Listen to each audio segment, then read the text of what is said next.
So I want to make sure that I, for example, can submit this form without a slug being entered.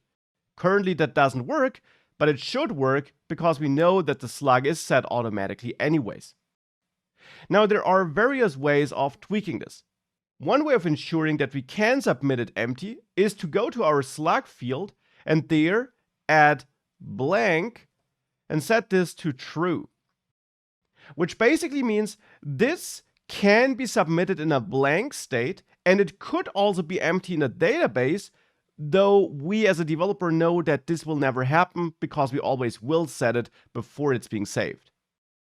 But besides the fact that it could be blank in the database, which doesn't matter to us here because we set it anyways, blank true also has an implication for the admin side.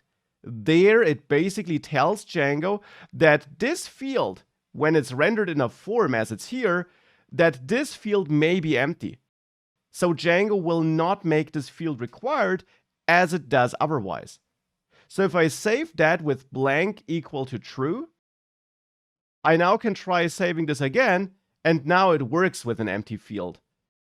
We can test this again. If I have new story 3 with a rating of 1, and I submit this, this now works because of our change where we set blank equal to true. An alternative would have been to go to the slug field and set editable to false. This tells Django that in the admin field, this field shouldn't be editable at all. And that might make a lot of sense because since we auto-populate the field anyways, we don't care about what the user entered, so it makes a lot of sense to not make that field editable at all.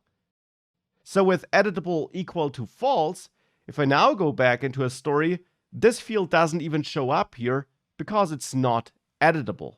So these are a couple of things to tweak here. So now this field doesn't show up at all here because it's not a field we should edit or change anyways. But maybe we do want to show it as a non-editable field, and we want to have it pre-populated with the automatically generated slug, so that whilst we're filling out that data here, we already see the slug that's about to be added. And for that, we can customize our administration area beyond adding more and more arguments here, because those arguments on the slug field are mostly there to configure the settings for the database and to a certain extent to also configure it for the admin area. But if you want to control more about the admin area than just some basics, there is a different way of doing that.